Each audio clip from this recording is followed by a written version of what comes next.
ಮಕ್ಕಳು ಸ್ಕೂಲಿಂದ ಬಂದ ತಕ್ಷಣ ಹೆಲ್ದಿಯಾಗಿ ಏನು ಕೊಡೋದಪ್ಪ, ಅದು ಡೈಲಿ ಪ್ರಿಪೇರ್ ಮಾಡೋದಂದರೆ ಬೇಜಾರಲ್ವಾ. ಆದರೆ ಈ ರೀತಿ ಒಂದ್ಸರಿ ಮಾಡಿಟ್ಕೊಂಡ್ರೆ 1 ವೀಕ್ ಆದರೂ ಬರುತ್ತೆ. ವಿತೌಟ್ ಶುಗರ್, ವಿತೌಟ್ ಜಾಗ್ರಿ, ಟೇಸ್ಟಿಯಾಗಿ ಈ ಥರ ಉಂಡೆ ಮಾಡೋದು ಹೇಗೆ ಅಂತ ನೋಡೋಣವಾ. ಹಾಯ್ ಹಲೋ ಎಲ್ರಿಗೂ, ವೆಲ್ಕಮ್ ಟು ಮೈ ಚಾನಲ್. ನಾನು ನಿಮ್ಮ ಮನೆ ಮಗಳು ಶ್ವೇತಾ ನಿಮ್ಮ ಜೊತೆಗೆ ಇವತ್ತು ಮಕ್ಕಳಿಗೋಸ್ಕರ ಒಂದು ಸಿಂಪಲಾಗಿ ಈಸಿಯಾಗಿ ಮನೆಯಲ್ಲೇ ಮಾಡೋ ಅಂಥ ಉಂಡೆನ ತೋರಿಸ್ತಾ ಇದ್ದೀನಿ. ಫಸ್ಟು ಶೇಂಗಾನ ಹುರ್ಕೊಂಡು ಸ್ವಲ್ಪ ಪೆನ ತಕ್ಕೊಂಡಿದ್ದೀನಿ. ಈಗ ಅದನ್ನು ತೊರಿಯಾಗಿ ಗ್ರೈಂಡ್ ಮಾಡ್ಕೊಂಡಿದ್ದೀನಿ. ನಾನು ಲಯನ್ ಡೇಟ್ಸ್ ಯೂಸ್ ಮಾಡ್ತಿದ್ದೀನಿ. ನೀವು ಯಾವುದಾದ್ರೂ ಬೇರೆ ಡೇಟ್ಸ್ ನಿಮಗೆ ಇಷ್ಟ ಆಗುತ್ತೆ ಅಂದರೆ ಅದನ್ನು ಯೂಸ್ ಮಾಡ್ಬೋದು.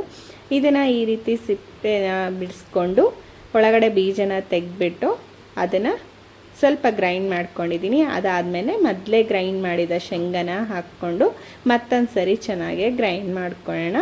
ಆವಾಗ ಈ ಥರ ಪುಡಿ ಪುಡಿಯಾಗಿ ಸಿಗುತ್ತೆ. ಅದನ್ನೆಲ್ಲ ಮತ್ತೊಂದು ಸರಿ ಕೈಯಲ್ಲಿ ಚೆನ್ನಾಗಿ ಮಿಕ್ಸ್ ಮಾಡ್ಕೋಬೇಕು. ಇಲ್ಲಾಂದರೆ ಸ್ವೀಟ್ ಒಂದು ಕಡೆ, ಶೇಂಗಾ ಒಂದು ಕಡೆ ಆಗೋಗುತ್ತೆ. ಶೇಂಗಾ ಪೂರ್ತಿನೂ ನುಣ್ಣಗಾಗಿರಬಾರ್ದು, ಸ್ವಲ್ಪ ಅಲ್ಲಲ್ಲಿ ಸಿಗಬೇಕು, ಆವಾಗ ಚೆನ್ನಾಗಿರುತ್ತೆ. ನೋಡಿ ಈ ಥರ ಕೈಯಲ್ಲಿ ಅಂದರೆ ಈ ಥರ ಉಂಡೆ ಥರ ಬರುತ್ತೆ. ಸೊ ನಮಗೆ ಯಾವ ಸೈಜಿಗೆ ಬೇಕೋ ಆ ಸೈಜಿಗೆ ಉಂಡೆನ ಕಟ್ಕೋಬೋದು. ಡೇಟ್ಸನ್ನ ಎಲ್ಲ ಮಕ್ಕಳು ತಿನ್ನಲ್ಲ. ಡೈಲಿ 1 ಡೇಟ್ಸ್ ತಿಂದರೆ ತುಂಬ ಒಳ್ಳೆಯದು ಆ್ಯಕ್ಚುಲಿ. ಬಟ್ ಈಗಿನ ಮಕ್ಕಳು ತಿನ್ನಲ್ಲ. ಸೊ ಈ ಥರ ಮಾಡಿಕೊಡೋದ್ರಿಂದ ಅವರಿಗೆ ಟೇಸ್ಟೂ ಚೆನ್ನಾಗಿ ಅನಿಸುತ್ತೆ ಮತ್ತು ಹೆಲ್ದಿಯಾಗೂ ಇರುತ್ತೆ. ಶೇಂಗಾ ನಮ್ಮ ಬಡವರ ಬಾದಾಮಿ ಅಲ್ವಾ, it's very good for health. ನೀವು ಒಂದ್ಸರಿ ಮನೇಲಿ ಟ್ರೈ ಮಾಡಿ ನಿಮ್ಮ ಮಕ್ಕಳಿಗೆ ಎಷ್ಟು ಇಷ್ಟ ಆಯಿತು ಅಂತ ಕಮೆಂಟಲ್ಲಿ ತಿಳಿಸಿ.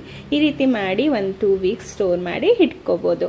ಮತ್ತೆ ಸಿಗೋಣ ನೆಕ್ಸ್ಟ್ ಬ್ಲಾಗಲ್ಲಿ. ಅಲ್ಲಿವರೆಗೂ ಟೇಕ್ ಕೇರ್, ಸ್ಟೇ ಸೇಫ್ ಅಂತ ಹೇಳ್ತಾ, ಮತ್ತೆ ಸಿಗಬೇಕಂದ್ರೆ ನನ್ನ ಚಾನಲ್ನ ಸಬ್ಸ್ಕ್ರೈಬ್ ಮಾಡ್ಕೋಬೇಕು ತಾನೆ.